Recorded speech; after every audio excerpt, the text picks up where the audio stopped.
ಬಾರಿಯ ಪಶ್ಚಿಮ ಬಂಗಾಳ ಚುನಾವಣೆ ಅತ್ಯಂತ ಮಹತ್ವದ, ರಾಷ್ಟ್ರೀಯ ಮಟ್ಟದಲ್ಲೂ ಅತ್ಯಂತ ಮಹತ್ವದ ಚುನಾವಣೆಗಳಲ್ಲಿ ಒಂದು. ಯಾಕಂದ್ರೆ ಇದರ ಪರಿಣಾಮ ಕೇವಲ ರಾಜಕೀಯವಾಗಷ್ಟೇ ಉಳಿದ, ಬದಲಾಗಿ ರಾಷ್ಟ್ರೀಯ ಭದ್ರತಾ ವಿಚಾರವಾಗಿಯೂ ಕೂಡ ಮುನ್ನೆಲೆಗೆ ಬಂದಿದೆ. ನಿಮಗೆ ನೆನಪಿರಲಿ, ಒಂದಲ್ಲ ಎರಡಲ್ಲ ಬರೋಬ್ಬರಿ 9 ಪಶ್ಚಿಮ ಬಂಗಾಳದ ಜಿಲ್ಲೆಗಳು ಬಾಂಗ್ಲಾದೇಶದ ಗಡಿಗೆ ಹೊಂದಿಕೊಂಡಿವೆ. ಬರೋಬ್ಬರಿ 2217 ಕಿಲೋಮೀಟರ್ ಉದ್ದದ ಗಡಿಯನ್ನ ಬಾಂಗ್ಲಾದೇಶದ ಜೊತೆ ಹೊಂದಿರುವ ಪಶ್ಚಿಮ ಬಂಗಾಳದಲ್ಲಿ ಒಳನುಸುಳುವಿಕೆ ಈಗ ಕೇವಲ ವೋಟ್ಗಷ್ಟೇ ಸೀಮಿತವಾಗಿದೆ.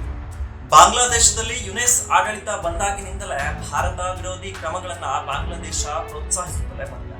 ಅದರಲ್ಲೂ ಪಾಕಿಸ್ತಾನದ ಜೊತೆಗಿನ ಯುನೆಸ್ ಸಂಬಂಧ ದೇಶದ ಪೂರ್ವ ಗಡಿಗಳನ್ನ ಸಹ ಅಭದ್ರವಾಗಿಸಿದೆ. ಹಾಗಾದ್ರೆ ಈ ಬಾರಿಯ 2026ರ ಪಶ್ಚಿಮ ಬಂಗಾಳದ ಚುನಾವಣೆ ಅದೆಷ್ಟು ಮಹತ್ವದ್ದು ಅನ್ನೋದನ್ನ ನಾನು ನಿಮಗೆ ಈ ಬಾರಿ ಬಿಜೆಪಿ ಬಂಗಾಳದಲ್ಲಿ ಗೆದ್ರೆ ಏನಾಗುತ್ತೆ, ಟಿಎಂಸಿ ಮತ್ತೆ ಅಧಿಕಾರ ಮುಂದುವರೆಸಿದ್ರೆ ಗಡಿಗೆ ಬೇಲಿ ಬೀಳುತ್ತಾ, ಇದೆಲ್ಲವನ್ನ ನಾನು ನಿಮ್ಗೆ ವಿವರವಾಗಿ ಹೇಳ್ತೀನಿ. Welcome to Mojo 9. ನಾನು ಭರತ್. 2000ಕ್ಕೂ ಅಧಿಕ ಬಾರ್ಡರ್ ಅನ್ನ ಭಾರತದ ಜೊತೆಗೆ ಹಂಚಿಕೊಂಡಿರುವ, ನಾವೇ ಸೃಷ್ಟಿಸಿರುವ ಬಾಂಗ್ಲಾದೇಶ ಇಂದಿಗೂ ನಮಗೆ ಕೊಡ್ತಾ ಇರೋ ಕಾಟ ಒಂದಲ್ಲ ಎರಡು. ಒಳನುಸುಳುವಿಕೆ, ನಕಲಿ ನೋಟ್ ದಂಧೆ, ಮಾನವ ಕಳ್ಳ ಸಾಗಾಣಿಕೆ, ಸ್ಮಗ್ಲಿಂಗ್, ಹೀಗೆ ಸಾಲು ಸಾಲು ಸವಾಲುಗಳನ್ನ ನಮ್ಮತ್ತ ಎಸಗಿದೆ. ಹೀಗಿದ್ದಾಗ ನೀವು ಒಂದು ಮಾತನ್ನ ಕೇಳಿ, ಯಾಕೆ ನಾವು ಇದುವರೆಗೂ ನಮ್ಮ ಗಡಿಗೆ ಬೇಲಿ ಹಾಕಿಲ್ಲ ಅಂತ.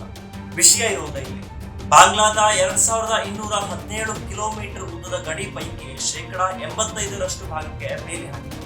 ಆದ್ರೆ ಬಾಕಿ ಉಳಿದಿರುವ 15% ಗಡಿಗೆ ಇನ್ನೂ ಬೇಲಿ ಬಿಟ್ಟಿಲ್ಲ. ಕಾರಣ ಪಶ್ಚಿಮ ಬಂಗಾಳ ಸರ್ಕಾರ ಈ ಭಾಗದಲ್ಲಿ ಭೂಮಿ ಸ್ವಾಧೀನಪಡಿಸಿ ಬಿಎಸ್ಎಫ್ ಅಂದ್ರೆ ಗಡಿ ಭದ್ರತಾ ಪಡೆಗೆ ಹಸ್ತಾಂತರ ಮಾಡಿಲ್ಲ ಅಂತಿದೆ ಕೇಂದ್ರ ಸರ್ಕಾರ. ಇದರ ಪರಿಣಾಮವಾಗಿ ಸಾವಿರಾರು ಮಂದಿ ಈಗ ಡಾರ್ಕ್ ಕಾರಿಡಾರ್ ಅಂತಾನೆ ಕರೆಯಲಾಗುವ ತಡೆಯಲ್ಲಿದ್ದ ಅಕ್ರಮ ಹಾದಿಯನ್ನ ಹಿಡಿದು ಭಾರತದೊಳಗೆ ನಿರಾತಂಕವಾಗಿ ಹೋಗ್ತಾ ಇದ್ದಾರೆ. ಅವರನ್ನ ಕಂಟ್ರೋಲ್ ಮಾಡುವ ಕೆಲಸ ಸೇನೆಗೆ ಇಲ್ವಾ ಅಂತ ಕೇಳಬಹುದು.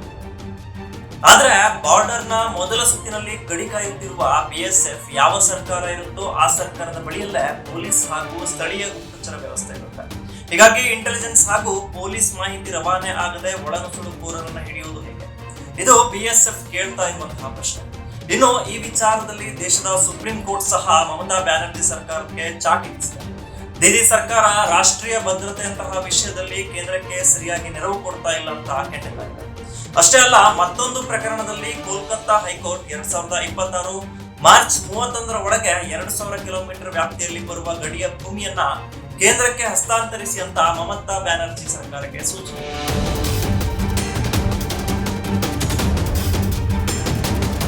ಈ ವಿಚಾರ ಕೇವಲ ಕಾನೂನು ಹೋರಾಟಕ್ಕಷ್ಟೇ ಸೀಮಿತವಾಗಿದೆ. ಈ ಬಾರಿಯ ಬಂಗಾಳ ಚುನಾವಣೆಯಲ್ಲಿಯೂ ಸಹ ಅತ್ಯಂತ ಮಹತ್ವದ ವಿಚಾರವಾಗಿ ಪರಿಣಮಿಸಿದೆ. ಕೇಂದ್ರ ಸಚಿವ ಅಮಿತ್ ಶಾ ಪಶ್ಚಿಮ ಬಂಗಾಳದ ಚುನಾವಣೆಯಲ್ಲಿ ಗಡಿ ವಿಚಾರವನ್ನ ದಾಳವಾಗಿ ರೂಢಿಸಿದ್ದಾರೆ. ಬಂಗಾಳದಲ್ಲಿ ಹಿಂದೂ ಸಂಖ್ಯೆ ಏರುಪೇರಾಗಲು ಒಳನುಸುಳುವಿಕೆ ಕಾರಣ ಎಂಬುದು ಹಿಂದೂ ಕಾರ್ಯಕರ್ತರ ವಾದ. ಹೀಗಾಗಿ ಚುನಾವಣೆಯಲ್ಲಿ ಗೆದ್ರೆ ಒಳನುಸುಳುವಿಕೆ ಬಂದ್ ಮಾಡ್ತೀವಿ ಅಂತ ಭರವಸೆ ಕೊಟ್ಟಿದ್ದಾರೆ. ಅತ್ತ ತೃಣಮೂಲ ಕಾಂಗ್ರೆಸ್, ಬಿಜೆಪಿ ಸ್ಥಳೀಯ ಮುಸ್ಲಿಮರಿಗೂ ಬಾಂಗ್ಲಾದೇಶಿ ಪಟ್ಟ ಕಟ್ತಾ ಇದೆ ಎಂದು ಉಲ್ಟಾ ಆರೋಪ ಮಾಡ್ತಾ ಇದೆ.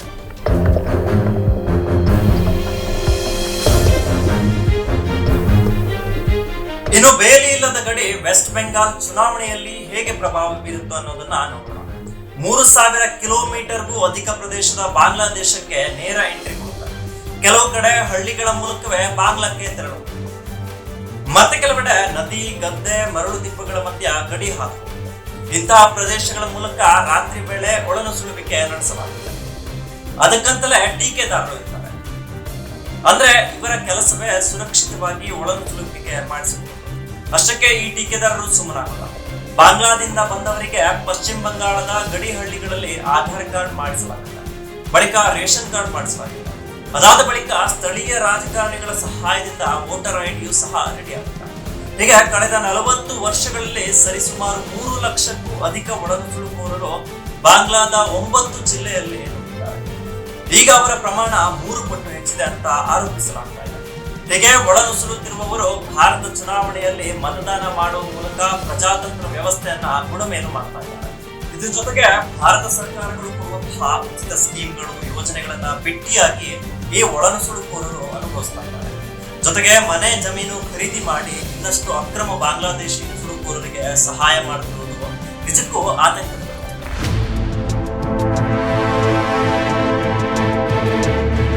ಹಾಗಿದ್ರೆ ಈ ಚುನಾವಣೆಯಿಂದ ಈಗಿನ ಪರಿಸ್ಥಿತಿ ಬದಲಾಗಲ್ಲ, ಅದೆಲ್ಲವೂ ಫಲಿತಾಂಶದ ಮೇಲೆ ನಿಂತಿದೆ. ವೀಕ್ಷಕರ, ನಾವು ಯಾರ ಪರವೂ ಮಾತಾಡ್ತಲ್ಲ, ಪಕ್ಷಗಳು ಕೊಟ್ಟಿರುವಂತಹ ಭರವಸೆ ಹಾಗೂ ಆ ಪಕ್ಷಗಳ ಹಿನ್ನೆಲೆ ನಡೆ ನುಡಿಯನ್ನ ಆಧರಿಸಿ ವಿಶ್ಲೇಷಣೆ ಮಾಡ್ತಾ ಇದ್ದೀವಿ ಅಷ್ಟೇ.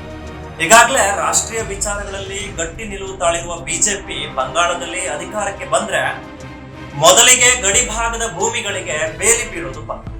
ಕೇಂದ್ರದಲ್ಲಿ ಬಿಜೆಪಿ ಸರ್ಕಾರವೇ ಇರೋದ್ರಿಂದ ಭೂಸ್ವಾಧೀನ ಸೇರಿದಂತೆ ಪ್ರತಿಬದ್ಧತೆ ವಿಚಾರದಲ್ಲೂ ಮುಲಾಜಿಲ್ಲದೆ ಕ್ರಮ ಕೈಗೊಳ್ಳೋ ಸಾಧ್ಯತೆ ಇದೆ. ಸ್ಥಳೀಯ ಪೊಲೀಸರು ಸಹ ಬಿಎಸ್ಎಫ್ ಜೊತೆ ಗಟ್ಟಿಯಾಗಿ ಕೆಲಸ ಮಾಡಬೇಕಾಗುತ್ತೆ. ಅಷ್ಟೇ ಅಲ್ಲ, ನಾಗರಿಕತ್ವ ಕಾಯ್ದೆ, ಎನ್ಆರ್ಸಿ ಸೇರಿದಂತೆ ಪ್ರಮುಖ ಕಾಯ್ದೆಗಳ ಮೂಲಕ ಅಕ್ರಮ ನಿವಾಸಿಗಳಿಗೆ ಹೊರಗಟ್ಟಲು ಮುಂದಾಗಿದೆ.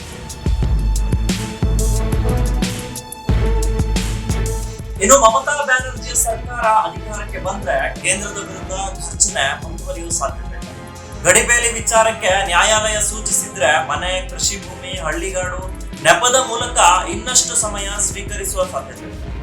ಅಲ್ಲದೆ ಒಳನುಸುಳುವಿಕೆ ವಿಚಾರಕ್ಕಿಂತ ಹೆಚ್ಚಾಗಿ ಜಾತ್ಯತೀತ ನಿಲುವಿನಡಿ ಸಮಸ್ಯೆ ನೋಡುವ ಸಾಧ್ಯತೆ ಇದೆ. ಟಿಎಂಸಿಗೆ ಅದ್ಭುತ ಗೆಲುವು ಸಿಕ್ಕಿದ್ರಂತೂ ಬಿಜೆಪಿಯ ಒಳನುಸುಳುವಿಕೆ ವಾದವನ್ನೇ ತಳ್ಳಿ ಹಾಕಿದ್ದು ಅಚ್ಚರಿಲ್ಲ. ಹೀಗಾಗಿ ಈ ಬಾರಿಯ ಪಶ್ಚಿಮ ಬಂಗಾಳದ ಚುನಾವಣೆ ಕೇವಲ ಬಂಗಾಳಕ್ಕಷ್ಟೇ ಮಹತ್ವದಲ್ಲ, ಸಂಪೂರ್ಣ ದೇಶವೇ ರಾಷ್ಟ್ರೀಯ ಭದ್ರತೆ ಆಯಾಮದಲ್ಲಿ ಪಶ್ಚಿಮ ಬಂಗಾಳದ ಫಲಿತಾಂಶವನ್ನ ನೋಡ್ತಾ ಇದೆ. ಬದಲಾವಣೆ ಆಗುತ್ತಾ ಅಥವಾ ಹಳೆ ವ್ಯವಸ್ಥೆ ಮುಂದುವರಿಯುತ್ತಾ ಅನ್ನೋದು ಸದ್ಯದ $1 ಮಿಲಿಯನ್ ಪ್ರಶ್ನೆ. ಇವತ್ತು ಬಾಂಗ್ಲಾ ಒಳನುಸುಳುಕೋರರ ಸಮಸ್ಯೆ ಕೇವಲ ಪಶ್ಚಿಮ ಬಂಗಾಳಕ್ಕೆ ಮಾತ್ರ ನಿಂತಿಲ್ಲ, ದೇಶದ ವಿವಿಧ ಭಾಗಗಳಿಗೂ ತರ್ತಾ ಇದೆ. ಹೀಗಾಗಿ ನಿಮ್ಮ ಭದ್ರತೆಗೂ ಹಾಗೂ ಪಶ್ಚಿಮ ಬಂಗಾಳದ ಚುನಾವಣೆಗೂ ಸಂಪೂರ್ಣ ಲಿಂಕ್ ಇದೆ. ಸೊ ಇದಾಗಿದ್ದು ಸ್ಪೆಷಲ್ ಸ್ಟೋರಿ. ಇನ್ನಷ್ಟು ಇಂಟ್ರೆಸ್ಟಿಂಗ್ ಮಾಹಿತಿಗಳೊಂದಿಗೆ ನಿಮ್ಮ ಮುಂದೆ ಬರ್ತೇನೆ. ನಮಸ್ಕಾರ.